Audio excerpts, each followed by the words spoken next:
Muito bem. Então, são 8h04.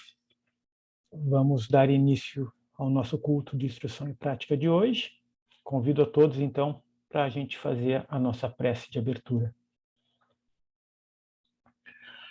Pai nosso que estais nos céus, santificado seja o vosso nome. Venha a nós o vosso reino. Seja feita a vossa vontade, assim na terra como nos céus. O pão nosso de cada dia nos dai hoje. Perdoai as nossas ofensas, assim como nós perdoamos a quem nos tem ofendido. E não nos deixeis cair em tentação, mas livrai-nos do mal. Amém. Em nome do Pai, do Filho, do Espírito Santo. Amém. Então vamos fazer a nossa prática de permanência em Deus. Vamos buscar uma posição confortável, sentado ou deitado, mas que a gente não tenha nenhuma parte do corpo sob tensão. Pode ser de olhos abertos, de olhos fechados, enfim, como cada um se sentir mais à vontade de conduzir sua prática.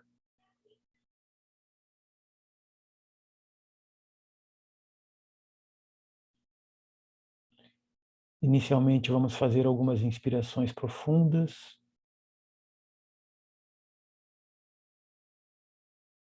Enchendo o ar nos pulmões, retendo um breve instante e expelindo o ar. E nesse processo a gente presta atenção, a gente percebe esse movimento, que muitas vezes a gente passa o dia inteiro sem perceber. Então, quando a gente inspira, sentimos o ar passando pelas nossas narinas e enchendo os pulmões. Aí, quando nós retemos, nós percebemos que não somente o oxigênio é absorvido, mas junto o prana, a energia vital, que alimenta todas as nossas células. E elas se alimentam, se nutrem nesse instante. E quando expelimos, sentimos o ar saindo dos pulmões, passando pelas narinas. E nesse momento em que a gente expele o ar também, é um momento que a gente relaxa, que a gente solta cada vez mais as tensões do dia a dia, do nosso cotidiano, do nosso trabalho, do estudo, da família, enfim, tudo aquilo que passou o dia inteiro ocupando a nossa mente, ocupando as nossas emoções. Nós soltamos e soltamos.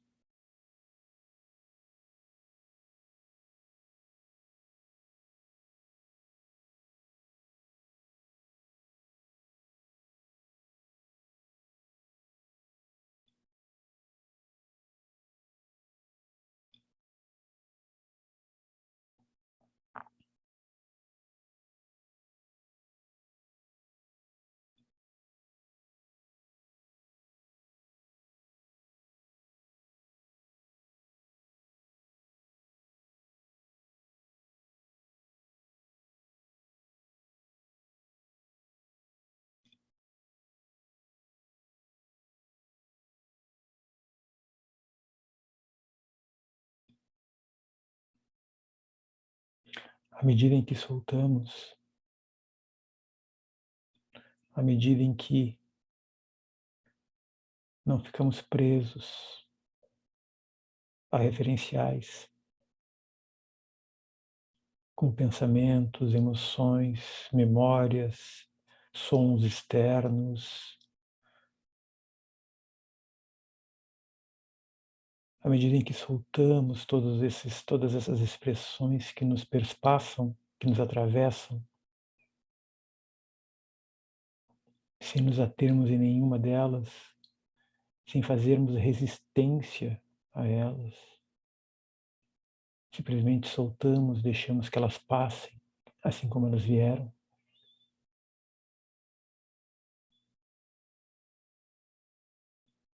Nós começamos a perceber, nós começamos a tocar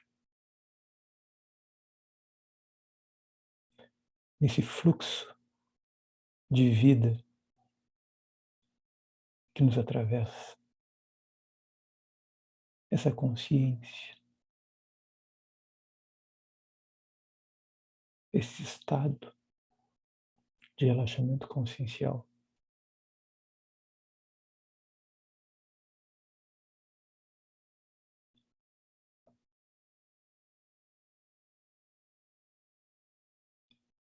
Essa consciência, esse fluxo que não tem início, nem meio, nem fim, é atemporal. Não existe uma localização geográfica exata. Está em tudo e em todos. É a própria manifestação, a própria expressão divina em nós.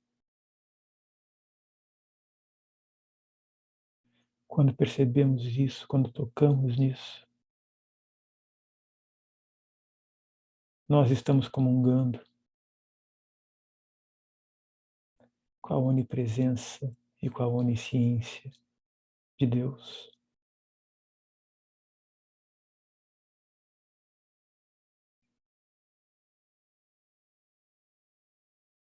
E nesse estado, nesta comunhão, nós permanecemos e relaxamos. Mesmo que eventualmente os estímulos continuem se manifestando, se expressando, nós não nos apegamos a eles.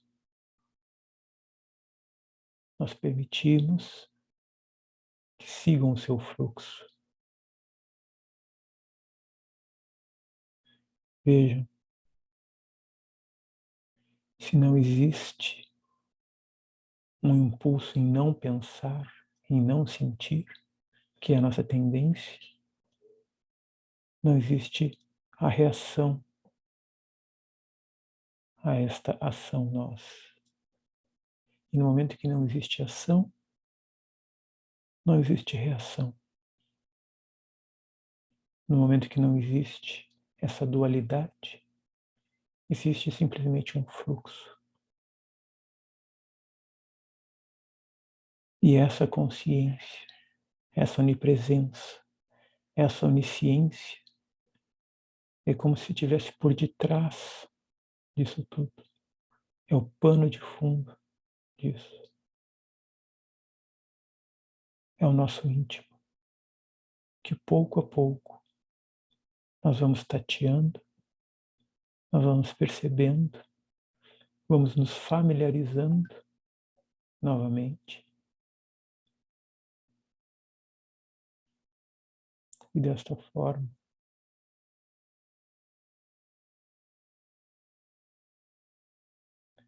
nós começamos, pouco a pouco, gradativamente, permanecer em Deus, relaxar consciencialmente e nos conectar com a nossa verdadeira realidade.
Ok, pessoal, muito bom.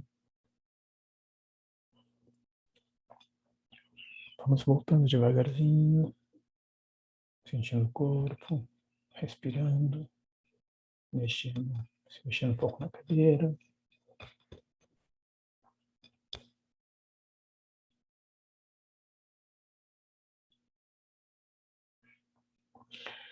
Conforme a gente já falou em outras oportunidades, né, o ideal é que se faça essa prática todos os dias, em algum momento que a gente se sinta mais à vontade, adequado no nosso cotidiano, no nosso dia, né? Essa prática ela é essencial para o nosso trabalho. Podemos fazer aí 10 minutos, 15 minutos, depois ir aumentando aos poucos, mas é assim, de suma importância essa prática. Inclusive, eu pergunto, né, se alguém tem alguma dúvida, alguma questão, alguma pergunta com relação à prática, por favor, fique à vontade de perguntar e de compartilhar, tá bem? Bom, semana passada nós conversamos um pouco a respeito do processo de amparo que a gente desenvolve na Umbanda, especificamente na teologia de Caritas, né? A gente pontuou 3 níveis de cura, né? O nível pontual, o nível causal e o consciencial. Cada um deles atuando de uma determinada esfera, num determinado tempo, espaço, né? Sendo aquela cura pontual a mais imediata, quando a gente, por exemplo, vai no centro, recebe um passe, né? Esse passe ele trabalha sobre algum efeito, né, específico, sobre algum sofrimento, alguma desarmonia, tanto física, quanto psicológica, quanto emocional. Tem uma duração aí talvez de 48 horas, 72 horas, né? Ele trabalha mais, ele atua mais no efeito, né? Também um banho, por exemplo, um banho de ervas, ele trabalha na harmonização energética, mas ele tem um tempo de duração, um prazo de validade também que não ultrapassa aí muito mais que 72 horas, né? Já a cura causal, né, que a gente conversou, ela é um processo mais profundo, né, que atua sobre a causalidade de determinada situação, de determinado sofrimento, né, vamos falar sofrimento de uma maneira ampla, sofrimento que tanto pode ser físico, emocional, intelectual, tudo junto, enfim, sofrimento, né? E, inclusive, provavelmente nas próximas palestras, a gente vai trazer um material que não é da teologia de Caritas, que é do budismo, né? O budismo ele, vamos dizer assim, sistematizou muito bem toda a questão relativa ao sofrimento, né? O sofrimento que ele é ilusório, né? Mas ao mesmo tempo ele é real. Ele é real no sentido de que nós sofremos, nós estamos ali com aquele sofrimento se manifestando. Então ele é real, né? Ele é ilusório no sentido de que é mais uma expressão. Então a gente depois que a gente fechar esse ciclo de conteúdo, né, a minha ideia é trazer vamos dizer assim, um detalhamento, um aprofundamento e um referencial importante, né, sobre sofrimento, porque dentro do nosso processo de cura, seja a autocura, seja a cura dos irmãos, enfim, tudo mais, nós estamos trabalhando com sofrimento. E nós temos que reconhecer tanto o sofrimento em nós, quanto os nossos irmãos, né, para poder estar ajudando, para poder estar amparando, para poder estar realizando a nossa aspiração. E por último, bom, dentro ainda desculpa, da cura causal, né? Nós temos aí, então, o processo de aconselhamento com mentores e, principalmente para nós aqui na Teologia de Caritas, né, a aplicação, né, dessa teologia, a colocação em prática de todo esse ensinamento. E nesse processo que a gente chama de autocura, né, ele se dá principalmente, né, através do estudo, através da prática e através do engajamento. Esse é o processo de autocura que todos nós aqui almejamos ao longo das nossas encarnações. Provavelmente, em algumas delas, a gente não teve o mérito para ter acesso a algum tipo de filosofia, religião, conhecimento que contribuísse para esse processo, esse avanço, né? Em outras existências, sim, né? Mas o fato é que aqui agora, nesse entrecruzamento tempo-espaço, nós temos o mérito de ter a teologia de Caritas na nossa mão, né? E este fato, esta situação, ela não ocorre por acaso, nada ocorre por acaso, né? Então, se temos essa teologia hoje nas mãos, se estamos aqui juntos conversando a respeito disso, é porque efetivamente nós temos total condição, né, cada um de nós aqui, de colocar essa teologia em prática. Não é, algo, né, somente de sacerdotes ou somente de pessoas que estão na corrente. Não, este é um conhecimento universal, acessível para qualquer um de nós, independente se nós fazemos parte ou não da corrente, independente, inclusive, né, ser da Umbanda de Caritas, né? A teologia de Caritas, a gente pode fazer uma analogia que é um software, né, que ele roda, é um programa que ele está rodando, né? E esse programa a gente pode acessar ele e utilizar ele a qualquer momento, a qualquer situação da nossa vida. E, por fim, a gente tem a cura consciencial, né? Que aí nós estamos falando de um processo realmente bem mais profundo, bem mais extensivo, né? Ao longo, provavelmente, de muitas vidas, né? Aí nós estamos efetivamente acessando conteúdos profundos, conteúdos que enfim, estabelecem de alguma forma o que nós somos, o que nós não somos e todo o processo necessário de libertação desses condicionamentos, desses comportamentos, né? Então, isso a cura consciencial, ela se dá através do somatório das nossas experiências ao longo de muitas vidas, de vida após vida. E a gente também comentou que essa cura, né, como a gente já falou aqui agora, né, ela tem o aspecto, né, a dimensão da autocura, que é quando nós, através da aplicação, especificamente no nosso caso, da teologia de Caritas, nós buscamos esse desenvolvimento interno. Temos a cura dos irmãos que buscam, né, os nossos centros de Umbanda, né, da teologia de Caritas. E ali eles estão em sofrimento, né? Eles vão no centro porque se encontram em sofrimento e através, então, seja da cura pontual ou causal, nós buscamos esse acolhimento, essa cura, né? E, por fim, a gente também falou da cura, né, e do amparo dos irmãos do plano extrafísico, né? Onde a gente pode colocar assim que até para ter um referencial, uma perspectiva, né? Muitas vezes a gente não tem uma consciência, né? Não tem um conhecimento, vamos dizer assim, nem que vamos dizer assim, não vou nem usar a palavra exata, né? Porque é impossível dentro da nosso, vamos dizer assim, afunilamento de corpo físico, mas a gente não tem ideia, né, de todo o universo que existe, tanto a nível de plano astral e de plano mental, né? Para a gente ter uma referência, só o plano astral está subdividido em 7 subdimensões, conforme a gente já falou, né?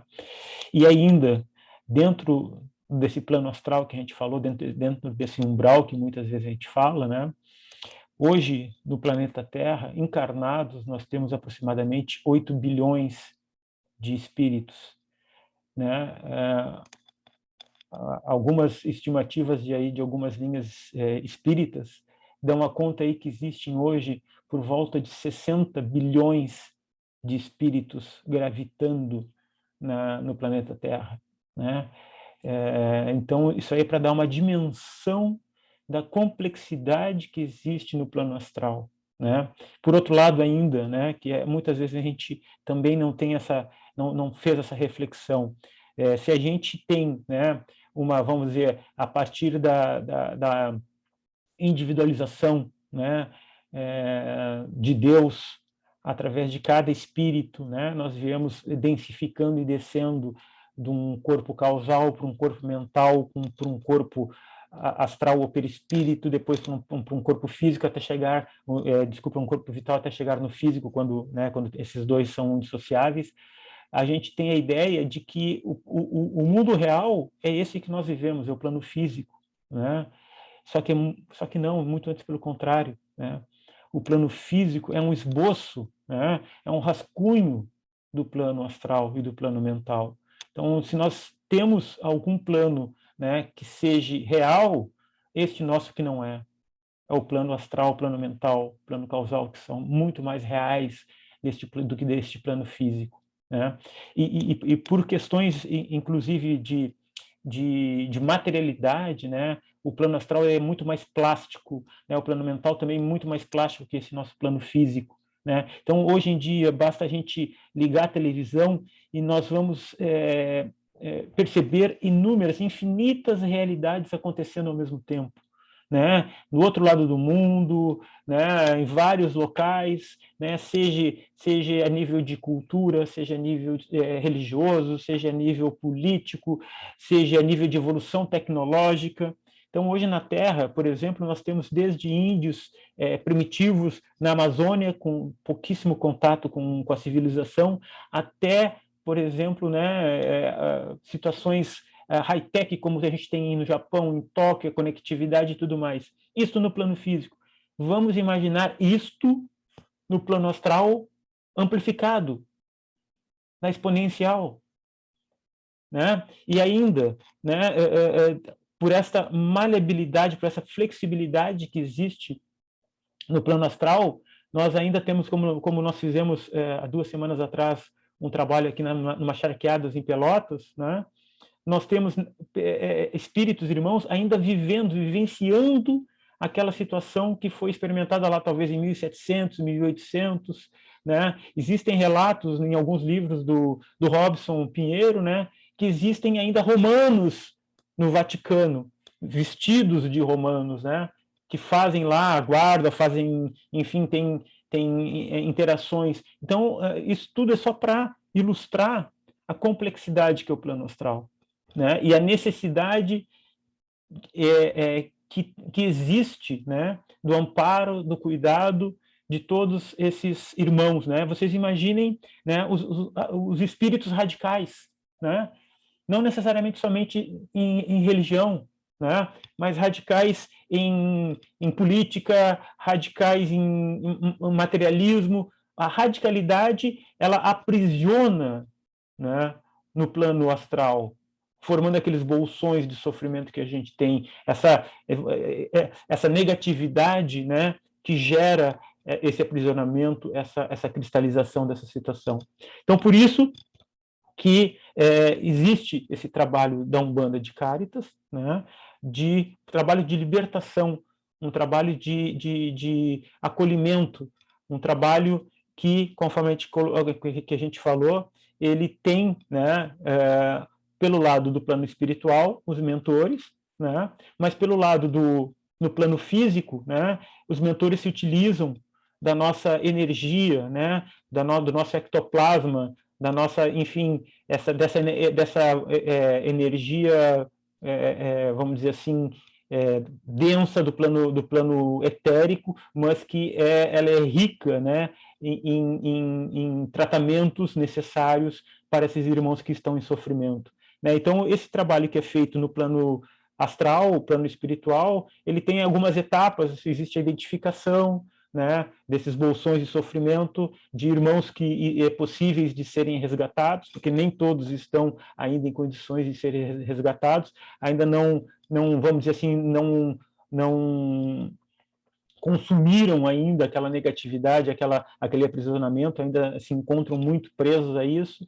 Então, após a identificação, existe o contato, né, com esses espíritos possíveis de serem resgatados, e aí depois disso existe a proteção desses irmãos, porque, conforme a gente conversou, eles também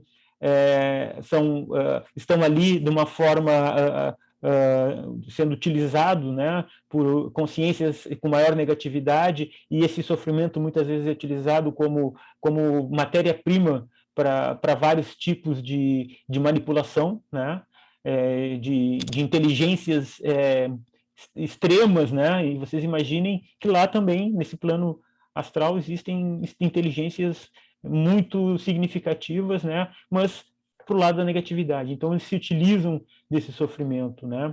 Então, existe essa proteção, existe o transporte e depois o tratamento. Então, esses são os passos, né, que a gente diz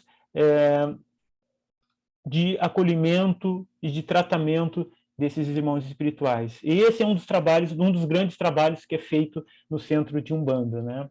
Mas não só esse, como eu estava falando, né? Não só esse. E principalmente, né, pegando esse gancho, esses irmãos, esses mentores que estão no plano espiritual são umbandistas, né?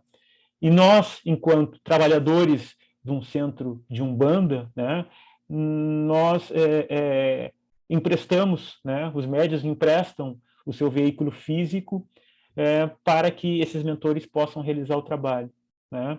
E dentro desse processo existe, então, a necessidade, porque esse processo de mediunidade, ele não é somente de mediunidade, né? Ele é um processo anímico mediúnico. O que a gente quer dizer quando é um processo anímico, né? É algo que é particular nosso, né? Da nossa alma, da nossa essência, né? Então, esse processo ele é dinâmico, né? Obviamente, o mentor, né? O guia, ele está ali trabalhando, se utilizando desse instrumento, mas, né, a nossa influência dentro desse processo ela está acontecendo também, né? Então, a importância, né, de que, para que o trabalho ele se desenvolva da melhor maneira possível, um trabalho eficiente, né, tanto nesse amparo extrafísico, com a utilização dos mentores ectoplasma e tudo mais, também no amparo dos irmãos no terreiro, num aconselhamento, é muito importante que o médium, né, ele esteja em desenvolvimento não somente mediúnico, mas anímico. E esse desenvolvimento anímico, esse trabalho anímico, é essa prática da teologia de Caritas que nós colocamos agora.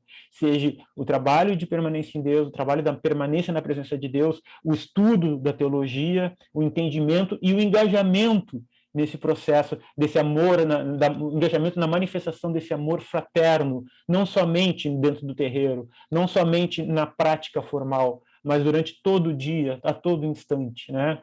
Todo momento que a gente consiga, né, tomar consciência desse processo, parar e interiorizar e perceber, né, essas expressões que passam por nós e a gente consegue, através da continuidade dessa prática, começa a identificar essas expressões, começa a entender, começa a trabalhar esse processo anímico. Então, a importância disso no processo de tratamento, de amparo e de cuidado, tanto do autocuidado, quanto no cuidado dos irmãos encarnados, quanto dos irmãos desencarnados. Tá? Bom, dentro desse processo de amparo extrafísico, né, no terreiro, nós temos a manifestação de várias linhas de trabalho. Né? Hoje, na Teologia de Caritas, nós temos aí 21 linhas de trabalho, né? Seja em Caboclo, Preto Velho, Exu, Bombogira, os herês, que são as crianças, boiadeiro, cangaceiro, pirata, marinheiro, malandro, cigano, alquimista, enfim, são várias linhas de trabalho. tá? Eu não vou entrar no detalhamento delas agora, porque esse material é o conteúdo do capítulo 4, né, do material que a gente compartilhou com vocês, né? Eu peço que cada um, enfim, a seu tempo, dê uma olhada nesse material, dê uma estudada para entender, mas, assim, por exemplo, né, dando assim, uma rápida pincelada, né? Por exemplo, quando ocorre um amparo extrafísico, né, onde lá foram os mentores, né, lá um bolsão de sofrimento na segunda dimensão com alto nível de negatividade. Quem entra lá, né, normalmente são os Exus ou os caboclos quimbandeiros, né, trabalham na esquerda. Eles vão lá, fazem, né, aquela identificação, o contato, a proteção, e, por exemplo, aí no momento do transporte, né, quando, vamos dizer assim, um número maior de pessoas, é uma multidão, vamos dizer assim, né? Vamos lá, 100, 200 espíritos em sofrimento que estão sendo resgatados. Aí quem é que faz esse transporte, né? Por exemplo, são os boiadeiros. Então, os boiadeiros, né, eles vão como se, né, porque esses irmãos ainda se encontram em alto grau de sofrimento, né, ou seja, um nível de consciência ainda precário, ainda baixo, eles não têm ainda noção muito clara do que está acontecendo, então eles precisam ser conduzidos, né, precisam ser encaminhados até o posto mais avançado, onde vai ocorrer o tratamento, né? Normalmente esses postos avançados são posicionados estrategicamente nessas dimensões, na segunda dimensão, onde nós temos irmãos que fazem, então, o acolhimento e o tratamento desses irmãos em sofrimento. Então, tem lá os boiadeiros, então eles vão conduzindo, né, esses irmãos desse bolsão de sofrimento, e, por exemplo, mais por fora, né, quem é que vai fazendo a proteção são os cangaceiros. Os cangaceiros que são mais, vamos dizer assim, por natureza, né, são mais,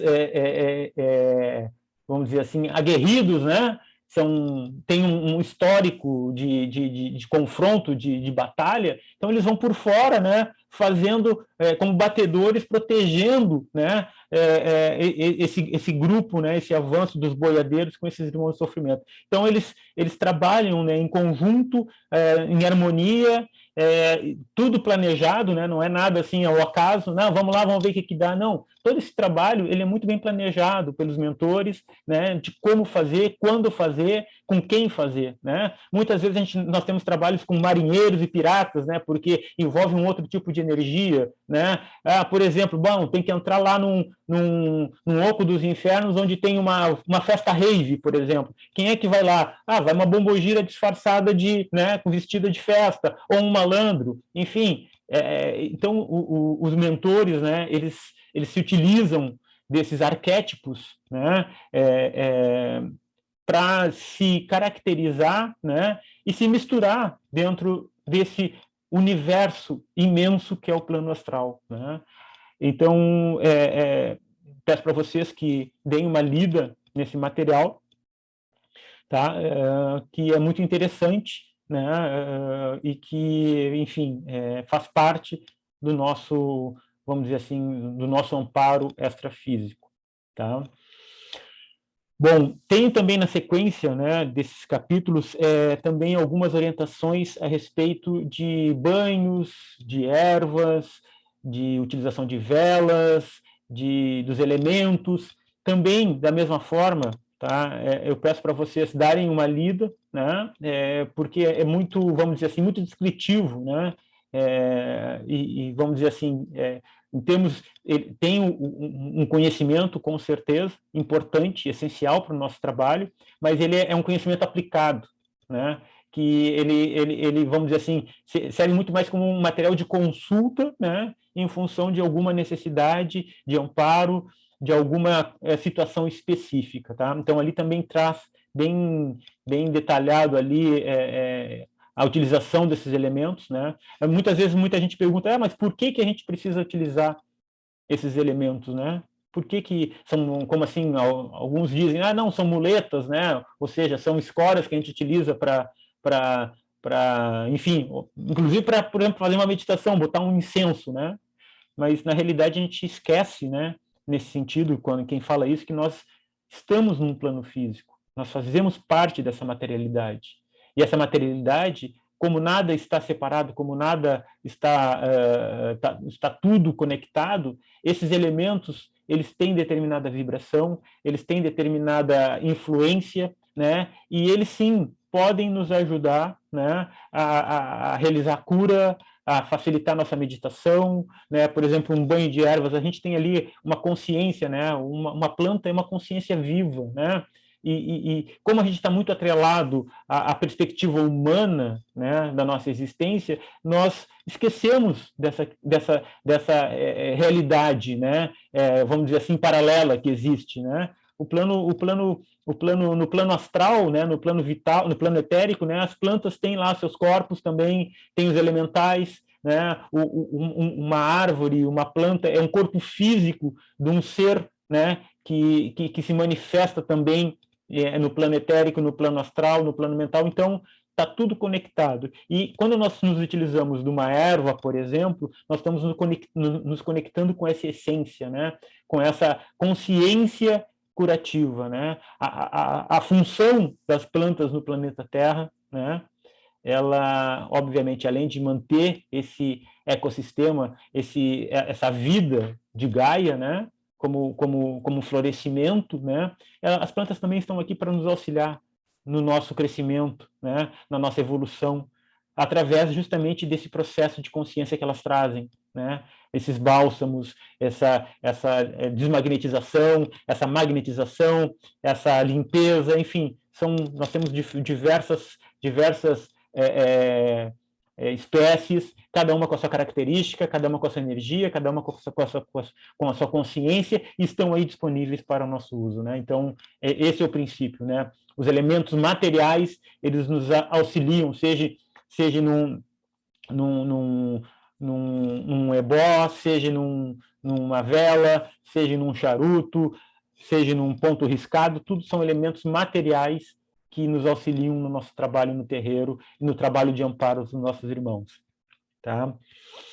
E, então, eu peço para vocês, né, para complementar esse capítulo, né, referente às questões mediúnicas, às questões de amparo, seja do plano físico, seja no plano astral, né, seja dos irmãos encarnados, seja dos irmãos desencarnados, né, que complementem, né, essa nossa palestra com a leitura desse material, tá? Porque, enfim, eu entendo que ler esse material aqui, eu também não sei de cor, teria que ler, e acho que é uma possibilidade que fica para cada um aí também tomar contato, né, com esse material da Teologia de Caritas, né, manusear, ler, abrir, ver o que tem, o que não tem, né, e se vocês perceberem, a todo o conteúdo que a gente vem dando, ele está seguindo essa ordem da Teologia de Caritas, né, e também, passo a passo, né, nós estamos construindo um caminho juntos aqui, né?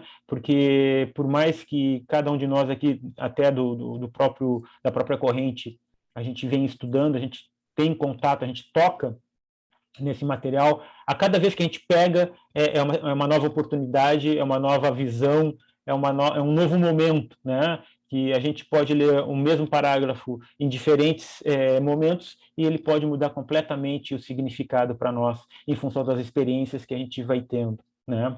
E é justamente isso, nós estamos aqui num caminho de construção, né, desse conhecimento, né? A gente espera que provavelmente na próxima semana a gente vai conseguir fechar esse corpo, né, de tudo isso que a gente tem falado, né? Na realidade, a gente ainda não chegou, né, na cereja do bolo, né? Nós não chegamos na pérola, né? Nós não chegamos na joia ainda do que nós queremos compartilhar aqui nesses momentos de instrução, né? A gente vem construindo junto, a gente vem contornando, a gente vem caracterizando, a gente vem criando um ambiente, a gente vem criando um campo, né, para chegar em algum lugar. E esse lugar, né, vamos dizer assim, o coração da Teologia de Caritas, a gente está chegando perto, né? Provavelmente na próxima aula e na outra, nós vamos efetivamente, então, entrar, né, no centro, no cerne, né, da Teologia de Caritas, né, e de tudo que, vamos dizer assim, nós vamos estar definitivamente, plenamente instrumentalizados para avançar, né, na manifestação e no engajamento do amor fraterno, que é o nosso objetivo, né? E principalmente em nós, buscando a nossa autocura, né, para nos habilitar, para nos capacitar a estar amparando os nossos irmãos de uma maneira mais efetiva, de uma maneira mais amorosa e de uma maneira mais fraterna. Esse é o nosso objetivo aqui. E nós estamos chegando perto de fechar, né, esse conteúdo, fechar essa visão de mundo, né, que a gente está colocando aqui. Bom, são 10:09, já falei bastante por hoje. Deixo aberto, né, para perguntas, comentários, observações e contribuições de todos. Por favor, fiquem à vontade.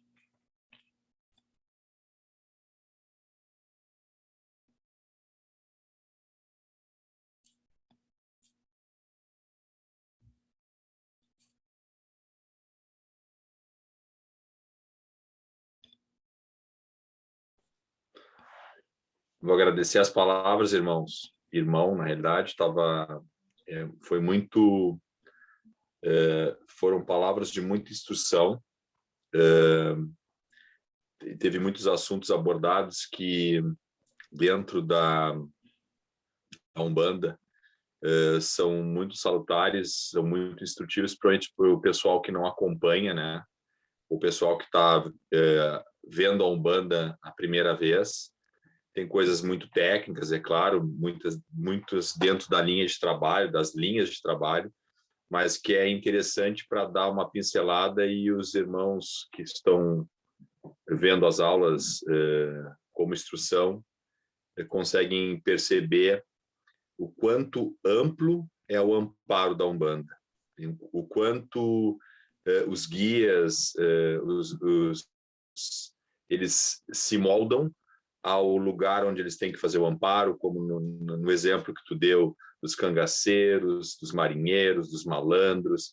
Ou seja, em cada esfera que o amparo tem que ser feito, vai existir um guia que vai se transmutar, vai ficar e vai se integrar naquele ambiente para poder fazer o amparo dentro de toda a especificação que aquele amparo precisa. Isso é importante até para desmistificar, tirar um preconceito da Umbanda em relação a várias coisas, e esse estudo é muito salutar, é muito importante. E eu estava escutando, e estava pensando também em relação ao trabalho das charqueadas, né? O quanto é importante a união de todo o grupo para poder fazer um amparo que a gente sabe que ali não foi total, ele foi parcial, mas no caso que com certeza já amenizou muito sofrimento de muitos irmãos de forma causal que estão ali vivendo aquele momento de sofrimento há milhares e milhares de anos, há vários e vários séculos, no caso, né, que com um trabalho que não foi de muito tempo no nosso ambiente físico, mas que para eles podem ter resolvido problemas de ordem de séculos, né? Então, o quanto a Umbanda é abrangente. Então, assim, foi muito prazeroso escutar tudo isso que o irmão falou, e eu acho que de um crescimento íntimo muito grande, tá bem? Uma ótima noite para vocês e muito obrigado pelas maravilhosas palavras, como sempre, tá bem? Obrigado, irmão. Mais alguém gostaria de compartilhar?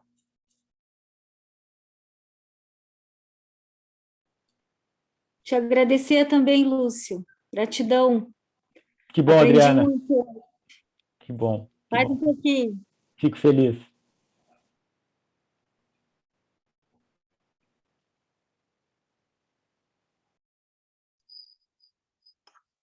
Oi, Lúcio. E Eduardo?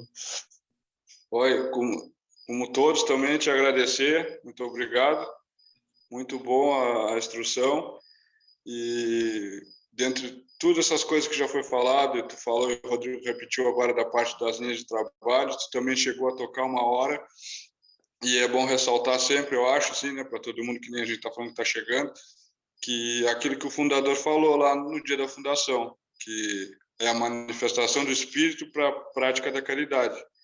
Mas o primeiro que a gente tem que se lembrar é que é a manifestação do nosso Espírito para a prática da caridade. Sempre iniciando por a gente para poder estender ao próximo. Tá? E muito obrigado a todos, boa noite. Boa noite, Eduardo, obrigado. Ok, irmãos, então vamos fazer a nossa prece de encerramento no dia de hoje. Pai nosso que estais nos céus, santificado seja o vosso nome. Venha a nós o vosso reino. Seja feita a vossa vontade, assim na terra como nos céus. O pão nosso de cada dia nos dai hoje. Perdoai as nossas ofensas, assim como nós perdoamos a quem nos tem ofendido. E não nos deixeis cair em tentação, mas livrai-nos do mal. Amém. Ave Maria, cheia de graça, o Senhor é convosco. Bendita sois vós entre as mulheres, e bendito é o fruto de vosso ventre, Jesus. Santa Maria, Mãe de Deus, rogai por nós, pecadores, agora e na hora de nossa morte. Amém. Em nome do Pai, do Filho e do Espírito Santo. Amém. Dou por encerrada a nossa prática de instrução, nosso culto de instrução e prática do dia de hoje. Agradeço a presença de todas e de todos e até a próxima quarta-feira. Tá bem? Até. Um beijo grande para todos. Ótima noite.